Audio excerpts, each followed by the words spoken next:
એટલે તો વિરોધ વધી જાય કે ચાલુ આ ટ્રેન્ડિંગ માં છે મારું બધું.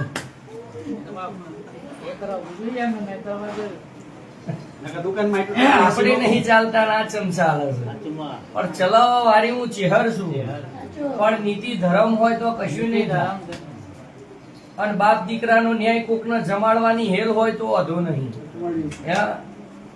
અને મારી બૂન ના ખાય તો હું પેડા નહીં ખાતી. આ પેલા વડાલી વાળા બેઠા હારું થઈ ગયું, પણ હજુ કારુડી ચોપડી ની પોચ એટો નહીં મેલ્યું, એના પેડા ચમના ખાવ દોડ એટલે નહીં આવતો. પણ બધા પોતપોતાના સ્વાર્થમાં જીવે છે. કોમ પતી ગયું, રણછોડરાય ની જે કાલ પાછી લાપોટ મારતા મંદિર બનાવશે એની 10 એટો તો મેલી દેવાય ના મેલ દેવાય. પછી એ પેડા ખાવાનું આવે પૂનમ 21 કણ નું વેણ યાદ આવે, ધાવો યાદ આવે છે.